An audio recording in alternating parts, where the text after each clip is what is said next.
मित्र ने पूछा है, विजयपाल जी ने, और भी एक मित्र ने फ़ोन पर बात की है कि आखिर मशीन की आधुनिक युग में क्यों ज़रूरत है।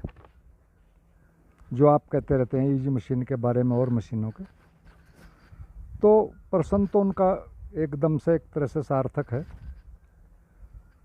और मैं चाहता हूं कि आप मेरी बात को एक तरह से पूरा समझने की कोशिश करें कि मैं सच में कहना क्या चाहता हूं। और यह भी निवेदन है कि वीडियो को अंत तक एक तरह से ज़रूर सुनें। तो ज़रूरत तो इसलिए भी है कि आज मशीन का युग है, टेक्नोलॉजी का युग है। हर जगह टेक्नोलॉजी से बड़े जटिल से जटिल काम थोड़े थोड़े समय में हो रहे हैं। तो हमें एक तरह से समय के साथ चलना चाहिए। और जैसे समय अपने आप को अपग्रेड एक तरह से कर रहा है अनेक अनेक रूपों में, हमको भी एक तरह से अपने आप को अपग्रेड करना चाहिए।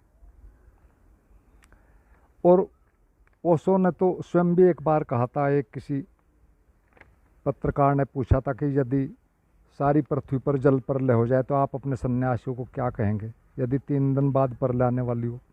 तो ओशो ने कहा था कि मैं अपने सन्यासियों को ये कहूँगा कि हमारे पास 3 दिन का समय, और हमें 3 दिन के अंदर ही पानी में रहने की आर्ट सीखनी है, कला सीखनी है। तो ओशो तो शुरू से ही टेक्नोलॉजी के कहो, अपग्रेडेशन के कहो, एक तरह से पक्ष में थे। तो मैं आपको एक थोड़ा सा और भी सूत्र बताता हूँ इसी दिशा में। जो मित्र ने पूछा है वो पहले भी थोड़ा उस पर बोल रहे हैं, लेकिन आज और मैं थोड़ा उस पर डिटेल में बताता हूँ, उसको हमें समझना है। और नियम ये है, सूत्र ये है कि इस दुनिया में हर चीज़ की एक एक्सपायरी डेट होती है। चाहे वो 10 दिन की है, या फिर 10 महीने की है, या 10 घंटे की है, 10 साल की, या फिर कहो 10,000 साल की है, वो कुछ भी हो सकती है। और जैसे चीज़ों की एक्सपायरी डेट होती है, भौतिक चीज़ों की कहो, उसी तरह जो हमारी विधियाँ होती हैं, वो साइंस की हैं, किसी और चीज़ की हैं, विज्ञान की हैं, टेक्नोलॉजी की हैं, उन सब की भी एक एक्सपायरी डेट होती है एक तरह से। इसीलिए ध्यान की इतनी विधियाँ बनाई गई हैं। अगर 1-2 विधियाँ होती तो फिर उनसे होता, उसने स्वयं नई विधियाँ बनाई हैं, अपग्रेड किया है पुरानी विधियों को। तो ये सारी की सारी चीज़ों के बारे में हमें एक ही समझना है ध्यान के संदर्भ में, कि जो चीज़ें एक तरह से हमको यहाँ तक लाई हैं वो और आगे नहीं ले जाएंगी। उसमें कुछ न कुछ एक तरह से नया हमें जोड़ना पड़ेगा, या कहो उनको अपग्रेड करना होगा, या फिर बिल्कुल ही किसी नई चीज़ से एक तरह से परिस्थिति के हिसाब से उसको रिप्लेस करना होगा नई चीज़ों से। और कारण साफ है कि सब कुछ बदल रहा है, चारों तरफ सब कुछ बदल रहा है।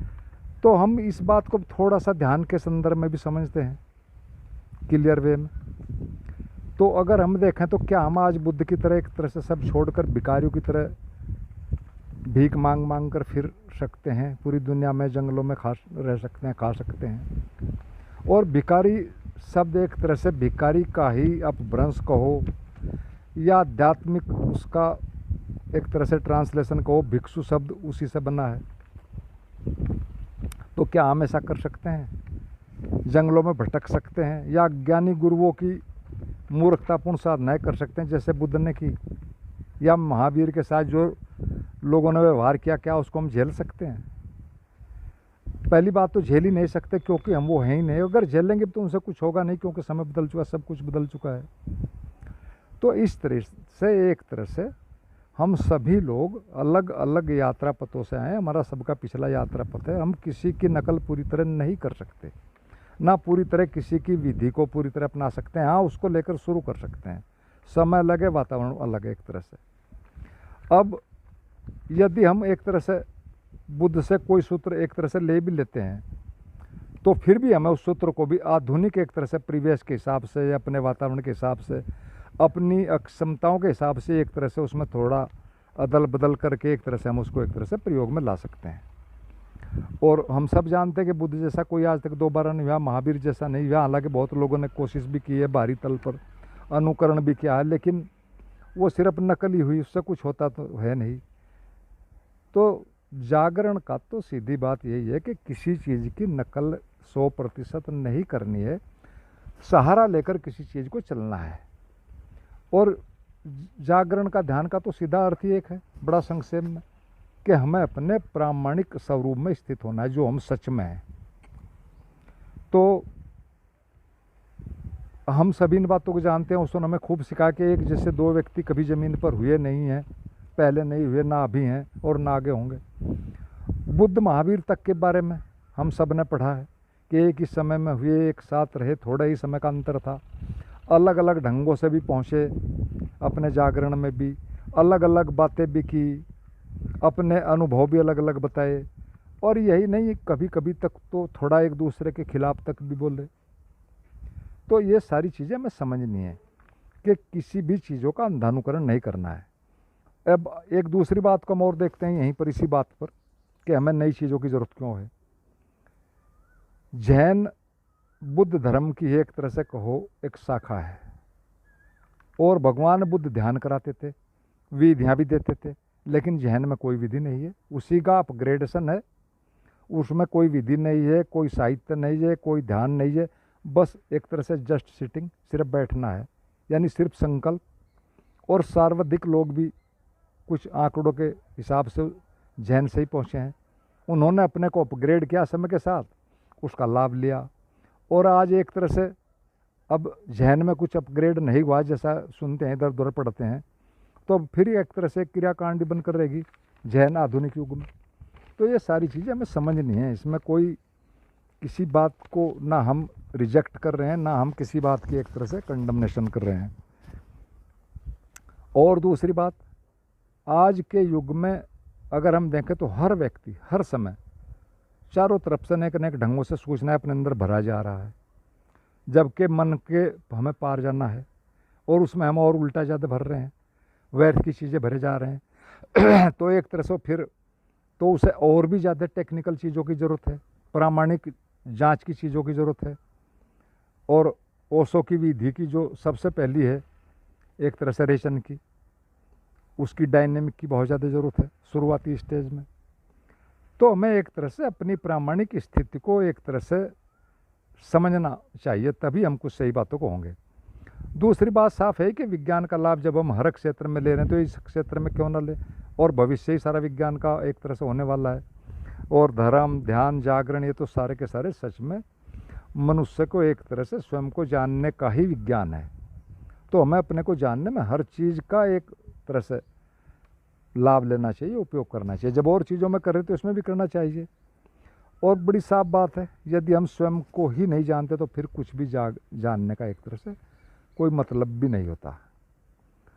आज तक एक तरह से मनुष्य जाति ने स्वयं को बड़े पैमाने पर एक तरह से न जानने के कारण ही बड़े पैमाने पर ही मनुष्य जाति एक तरह से दुखी रही है, युद्धों में ग्रस्त रही है, नकारात्मकताओं से घिरी रही है, अंधविश्वासों से घिरी रही है।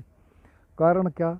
सिर्फ विज्ञान का ना या कहो, या चीज़ों को नहीं समझना। अंधविश्वास में बहुत चीज़ें चलती रही, लेकिन विज्ञान ने बहुत चीज़ों को गिरा दिया, बहुत सी सुविधाएं भी दी। तो हमें इन सारी चीज़ों को एक तरह से समझना चाहिए, और इसका आधुनिक चीज़ों का, टेक्नोलॉजी का एक तरह से हर जगह उपयोग करना चाहिए। और वैसे भी हम जो आजकल कर रहे हैं ध्यान को, अगर हम एक औपचारिकता तक ही एक तरह से उसको सीमित रखेंगे तो उससे कुछ होना जाना नहीं। मान लिया हमने 1 घंटा औपचारिकता, बस कुछ पुरानी विधियाँ जो हम लगातार करते आ रहे हैं, जो हमारा एक दैनिक रूटीन बन गया, उनको करें भी, तो उससे क्या हो जाएगा, 23 घंटे फिर कुछ ना कुछ और करेंगे, और मन चारों तरफ से भरी रहा है। आधुनिक युग ऐसा है कि इसमें पूरे दिन कुछ ना कुछ भरता ही रहता है, इधर से उधर से। मोबाइल ही काफ़ी है, और कुछ भी करने की ज़रूरत नहीं। तो ये जब हम सारे में भर रहे हैं तो उस 1 घंटे का मतलब क्या रहेगा, उसमें कुछ भी नहीं होगा जो हमने किया है। तो बात साफ है कि मन के विज्ञान को समझना है, और इससे हर वक्त एक तरह से किसी भी ढंग से मोटिवेटेड रखना है, इसको मोटिवेशन देते रहना है, बजाय इसके कि हम बेकार की चीज़ें बने। अपने मन को अपने लक्ष्य की चीज़ों से एक तरह से मोटिवेट रखें, गतिशील रखें, उसमें अच्छी अच्छी चीज़ें प्रेरणादायक एक तरह से भरती रहें। और इसमें भी कई चीज़ें बहुत हैं, लेकिन मैं आपको 1-2 चीज़ें मोटी मोटी बताता हूँ। अगर हम एक भी चीज़ कर लें तो मन एक तरह से स्वयं ही हमारे चाहे हुए रास्ते पर, जो हमारा लक्ष्य है, उस पर स्वयं ही एक तरह से चलने लगा, उसको अपना एक तरह से रुचि उसमें लेने लगेगा, अपना उसी तरफ उसे मजा आएगा तो उधर चलता है। मन का ये एक गुण है कि उसे जिधर भी एक तरह से वो आता है तो वो फिर उसी में चलने लगता है। तो इसमें कई विधियाँ हैं, लेकिन मैं आपको एक छोटी सी बात बताता हूँ। यदि हम अपने आध्यात्मिक लक्ष्य को एक पेपर पर लिख लें साफ साफ, और उसे अपनी इस जगह रखें जहाँ हम देखते रहें बार बार, तो मन उस पर चलेगा, उसके बारे में कुछ सोचेगा।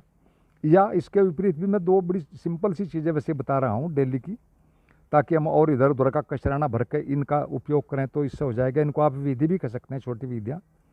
दूसरी ये भी है कि हम अपने मन के अंदर कोई ऐसा ही अपना ही मन घड़ंत एक वाक्य बना ले, उसे ही दोहराते रहें मंत्र की तरह, जैसे और मंत्र होते हैं। बड़ा सिंपल सी चीज़ है ये, उसको दोहराते रहें तो उससे भी बहुत लाभ होगा। बड़ी सिंपल चीज़ें करो जो मन को पूरी तरह समझ में आए। जैसे हम एक घड़ सकते हैं कि मुझे हर हाल में, हर कीमत पर, हर चीज़ से अलग अपने होने को महसूस करते रहना है। एक वाक्य है, इसे मंत्र बना लो, इसी को दोहराते रहो दिन में, जब भी समय मिले इसी को दोहराओ, कुछ भी ना करो, कि मुझे हर हाल में, हर कीमत पर, हर चीज़ पर, हर समय अपने को अलग ही, अपने उससे अलग होने को महसूस करते रहना है, कि मैं ये चीज़ नहीं हूँ, ये काम नहीं हूँ जो भी आप देख रहे हैं करने। बस इसको ही दोहराते रहें, वाक्य को दोहराएं, महसूस ना करें। महसूस नहीं एकदम कर सकेंगे, क्योंकि मन आपको टिकने नहीं देगा। मन को काम चाहिए, उसे काम तो दोहराओ, वाक्य को मंत्र बना लो। इसीलिए तो मंत्रों के परिणाम आते हैं, बशर्ते मंत्र सही हों, अपने लक्ष्य की तरफ ले जाएं तो वो काम करेंगे। तो ये सिंपल चीज़ें हैं, प्राइमरी स्टेज में ये बहुत अच्छा काम करती हैं। तो हम अगर इसे कुछ दिन दोहराएं तो बहुत होगा। या फिर पुरानी विधियों को भी एक तरह से हम अपने ढंग से बदल कर उनको उपयोग में ला सकते हैं, उनको लाना चाहिए।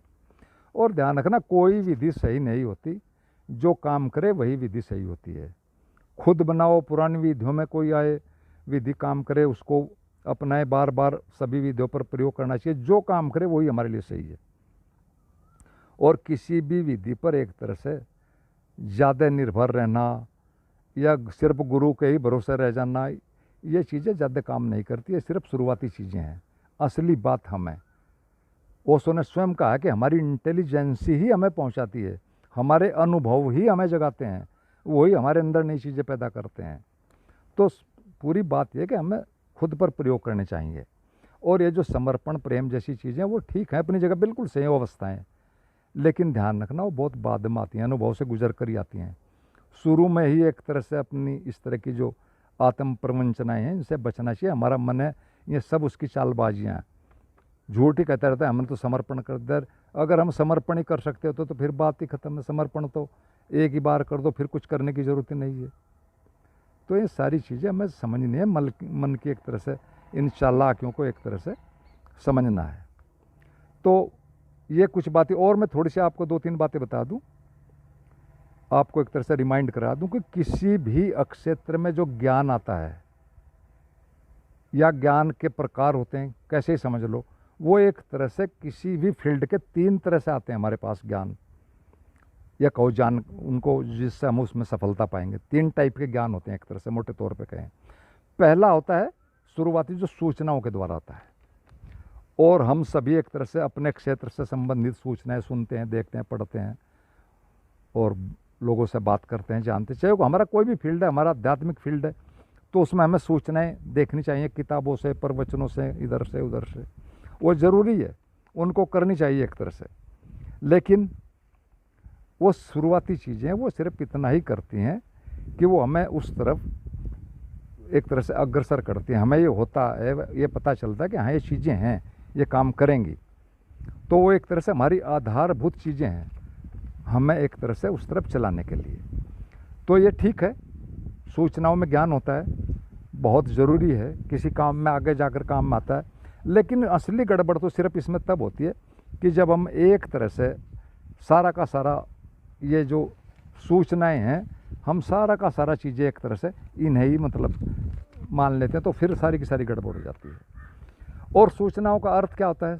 सूचनाओं का अर्थ है किसी भी यात्रा के एक तरह से बेसिक्स जान लेना, प्राथमिक चीज़ों को जान लेना, या कहो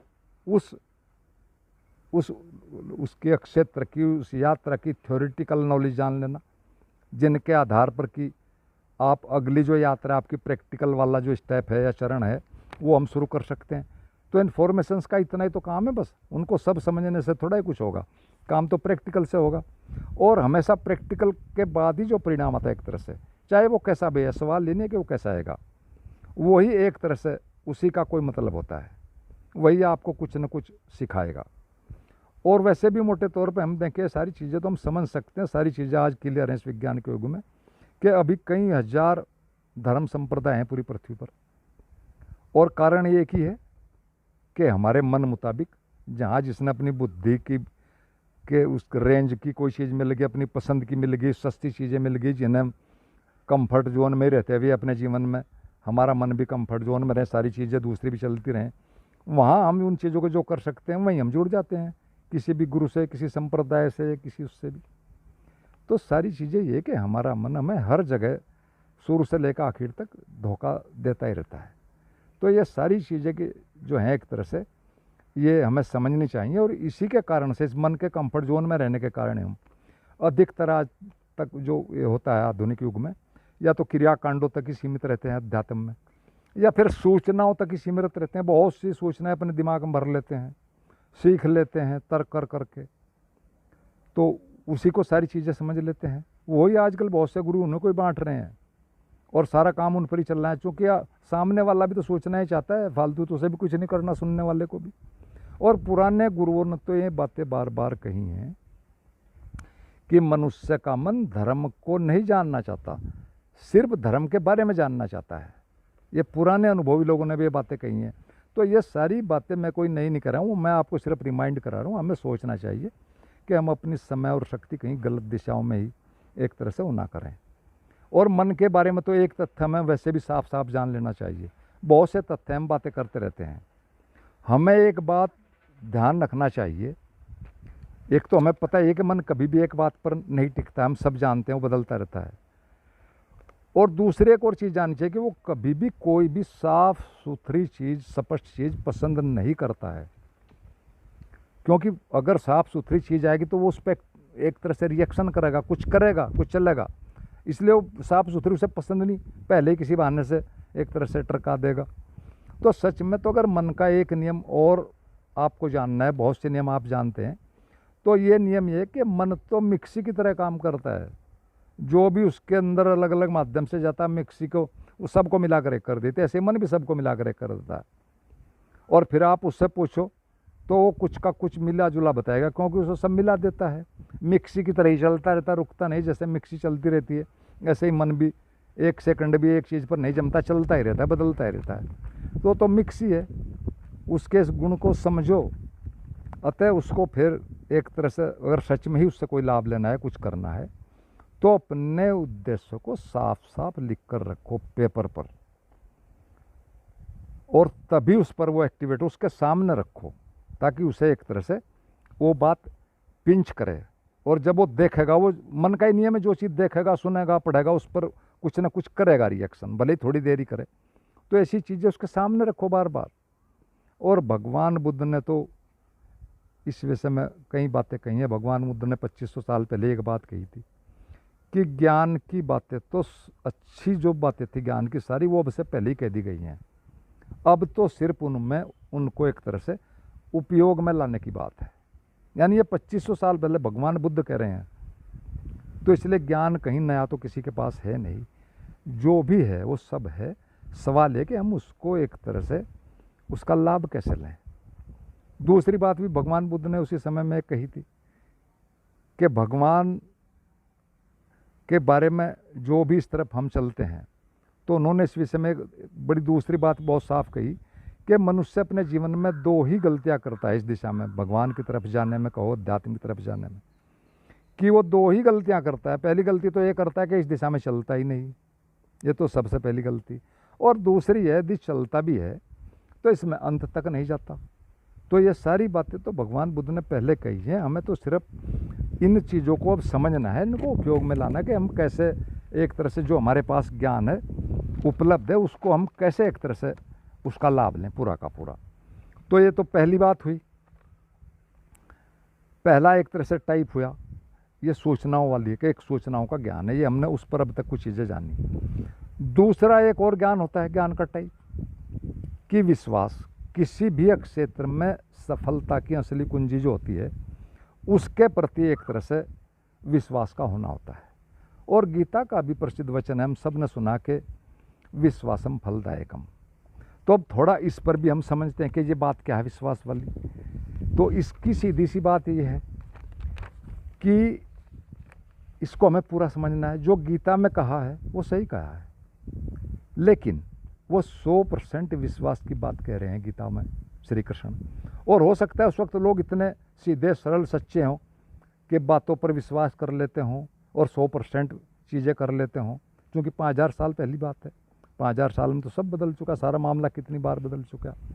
तो अब हमें इस बात का भी लाभ लेना है, इसको भी थोड़ा अपग्रेड करना है।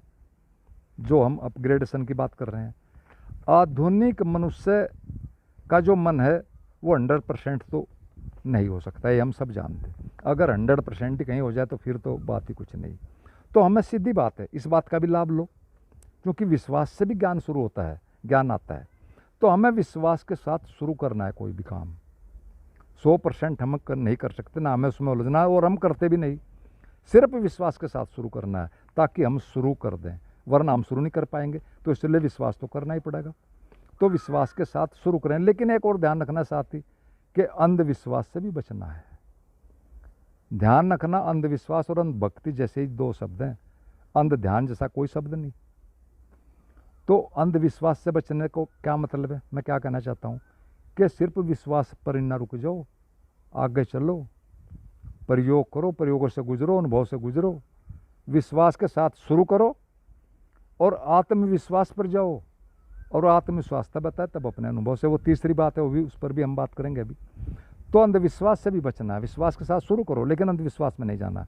अंधभक्ति से भी बचना है, भक्ति करो लेकिन अंधभक्ति नहीं, उसमें भी थोड़ी अवेयरनेस चाहिए। इसीलिए तो अंधभक्ति शब्द का प्रचलन है। भक्ति में तो हमेशा दो से ही शुरू होती है, और जहाँ दो हैं तो दो में तो फिर दो ही होता है। द अदर इज हेल, भटकने के पूरे चांसेस हैं। तो इसलिए इन सारी इसमें यात्रा में ध्यान का सर्वाधिक महत्व इसीलिए होता है कि उसमें अंधेपन जैसा कुछ है ही नहीं। जितना आप चलोगे उतना साफ सुथरा चलोगे, साफ पता है, भले ही आप थोड़ा चलो। और ध्यान का तो सीधा सा अर्थ है, वहाँ विश्वास की या भक्ति की या अंधेपन की कोई बात ही नहीं है। सीधा बात है कि हमें अपने मानना है, अपने बारे में जानना है, हम क्या हो रहा है हमारे साथ, क्या हम कर रहे हैं, होश में कर रहे हैं, यांत्रिक कर रहे हैं, बिना यांत्रिक कर रहे हैं, अपना ही निरीक्षण है। और बड़ी सीधी सी बात है, ध्यान की तो बहुत परिभाषाएं हैं।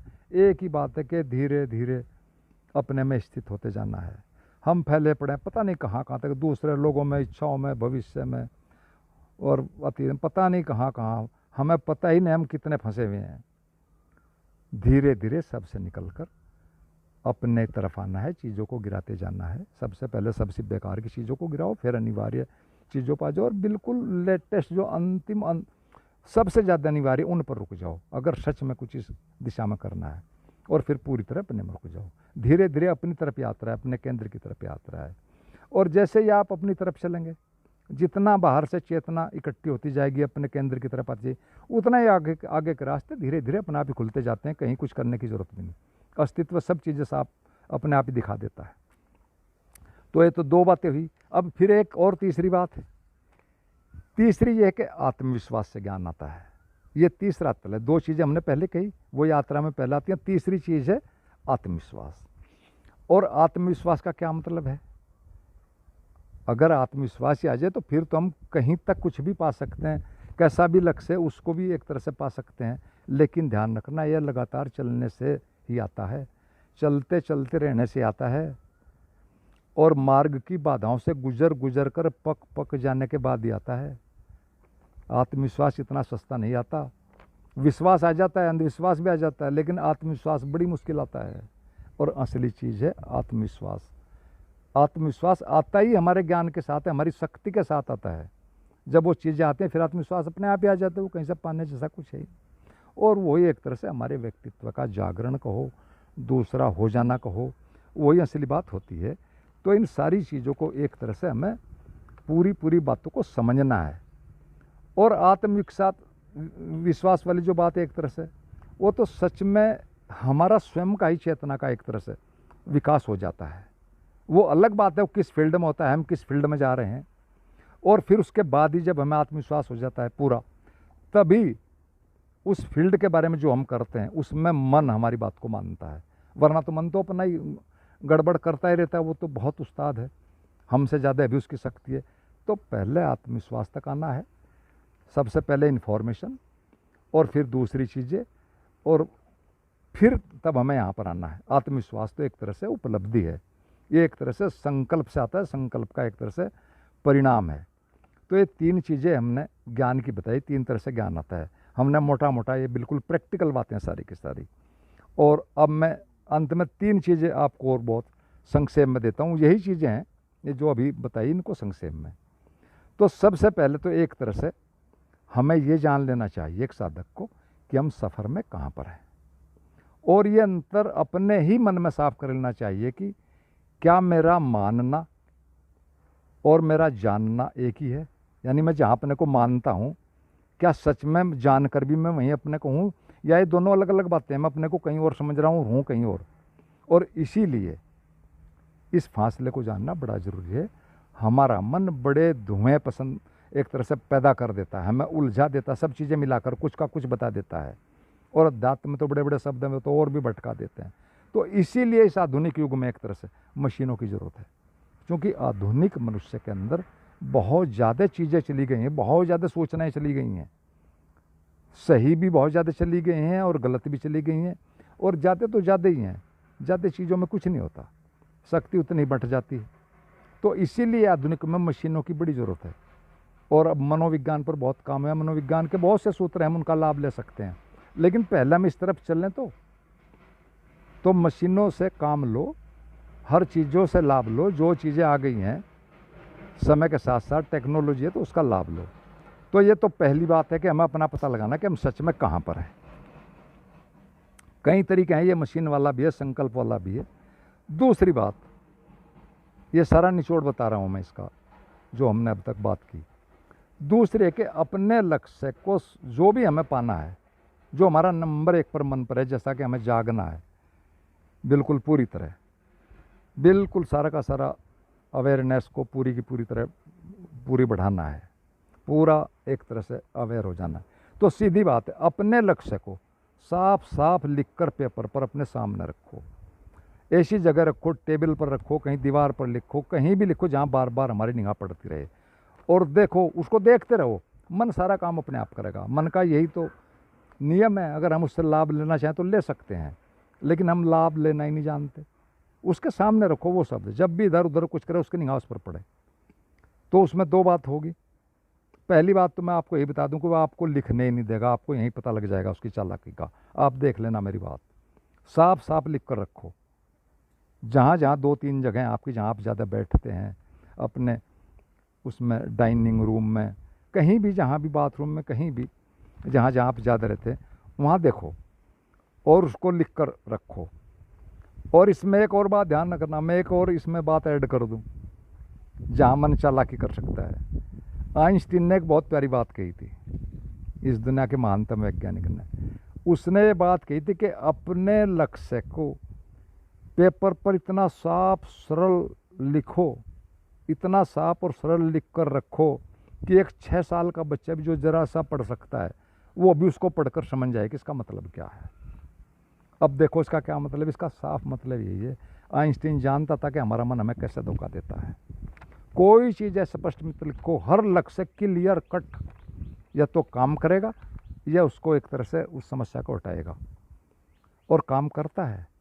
अगर हमारे अंदर उसकी प्यास है, हमारे अंदर मन की लिस्ट में हमारा लक्ष्य नंबर 1 पर है, तो मन काम करेगा। मन ही सारे रास्ते निकालता है, मन ऊपर जुड़ा हुआ है, ऊपर तक, ब्रह्मांड तक, दूसरे तलों से सब कर लेता है।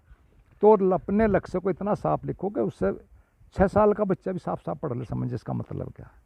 कोई उसमें जटिलता नहीं, कोई बड़ा लंबा चौड़ा नहीं, सीधा सीधा 1 2 3 वाक्य में, और उस पर निगाह डालो, देखो मन कैसे चलता है। ऐसे नहीं चलेगा कि थोड़ी देर 1 घंटा हमने कुछ कर लिया, थोड़ा बहुत कुछ, और फिर ऐसे ही 23 घंटे, ऐसे नहीं होगा। मन को 24 घंटे मोटिवेट रखना पड़ेगा। ये एक तरीका है, सिंपल तरीका है, स्थूल तरीका है। उसके सामने चीज़ें रखो, देखो, और फिर अपना निरीक्षण खुद ही करो। कोई निरीक्षण नहीं आपका करने वाला, आप जानोगे या आपकी मशीन आपको स्पष्ट बता देगी, उसका सहारा लो। आप इसलिए नहीं बता सकते क्योंकि बताने वाला मन है, एनालिसिस करने वाला मन है, ऑब्जर्वेशन करने वाला मन है, वो आपको पक्का धोखा दे देगा। इसीलिए मशीनों की ज़रूरत है, और कोई भी बात नहीं है। तो दूसरी बात हुई, तो पहली तो ये कि हमें ये पता होना चाहिए हम कहाँ पर हैं अपनी यात्रा में। दूसरा ये, अपना लक्ष्य साफ साफ लिख कर रखो, बिल्कुल स्पष्ट। और तीसरी एक चुटकला, वो पहले भी शायद हमने कहीं जिक्र किया, लेकिन मैं फिर भी उसको सुना दूं। एक व्यक्ति एमए में फेल हो गया, बहुत स्टडी की थी, बहुत दुख हुआ। और जब दुखी आदमी होता है ज़्यादा तो फिर वो उल्टे सीधे स्टेप लेता है। उस आदमी ने अंततः दुखी होकर सुसाइड करने का निर्णय लिया, आत्महत्या का, और चल दिया शहर के बाहर या कस्बे के बाहर जहाँ भी एक बड़ी सी नदी थी, उसके पुल पर चढ़कर उसने आत्महत्या करने की प्लान बनाई। लेकिन जैसे वो उस तरफ ही गया, पुल के पास एक और व्यक्ति था, उसने पूछा भाई क्या करने जा रहे हो, कहाँ चढ़ रहे हो ऊपर पुल? उसने कहा जी मैं ऐसे मैंने बहुत स्टडी की और मैं फेल होगा, मैं बेहद दुखी हूँ, बेहद दुखी होगा जीवन से, मैं आत्महत्या करने जा रहा हूँ। तो उस व्यक्ति ने उससे कहा अरे बात तो सुन, आत्महत्या तो कर लिए, कुछ बुद्धि भी है नहीं, क्या दोबारा से फिर एलकेजी में एडमिशन लेगा? उस व्यक्ति को थोड़ा कुछ रुका, उसने सोचा कि तुम कहना क्या चाहो, एलकेजी का क्या मतलब, एलकेजी में एडमिशन का? तो उस व्यक्ति ने बताया कि तुम इधर मरे उधर पैदा हुए, और अब पैदा होते जैसे ही बच्चा गर्म आता है उसके एडवांस एडमिशन होने लग जाते हैं। अब तो तुम पैदा हुए और फिर एलकेजी में आए, भैया क्या करने जा रहे हो, थोड़ा सोचो। और उस आदमी को होश आई, आखिर एमए का स्टूडेंट था। उसने कहा नहीं नहीं हो भाई, मैं नहीं ये करता, ये तो वाकई गलत काम था, मैं नहीं एलकेजी में जाना चाहता, मैं तो 1 साल इसी में मेहनत कर लूँगा और एमए में। और वो आदमी ने वो बात को टाल दिया और वापस आ गया। तो ये चुटकला है, इस चुटकले का आप अर्थ समझ भी गए होंगे। इस जीवन में अब तक 40, 50, 60, 70 साल तक जो हमने सीखा है अपने गुरु से, अपने जीवन से, अपने ध्यान से, अपनी पुस्तकों से, अपने चर्चाओं से, उसको ऐसे ही मत बेकार में जाने दो। मरते ही फिर एलकेजी से ही शुरू होगा सारा, उसी में अभी थोड़ा बढ़ाना पड़ेगा, थोड़े में ही काम हो जाएगा। दूसरे जन्म में, अगले जन्म में कुछ नहीं, कुछ पता नहीं, सब प्रकृति पहुंच देती है सारा साफ। तो अब थोड़ी मेहनत में काम हो जाएगा। और अगर एलकेजी में एडमिशन लेना हो तो स्वतंत्र है, सब कोई कहीं भी ले सकता है। तो मित्रों, मैंने जो भी उनके प्रश्न पर कहा, 2 मित्रों ने पूछा था, तो आपने सुना, आपका बहुत बहुत हृदय से एक तरह से धन्यवाद। और अंत में सभी मित्रों को मेरा प्रणाम।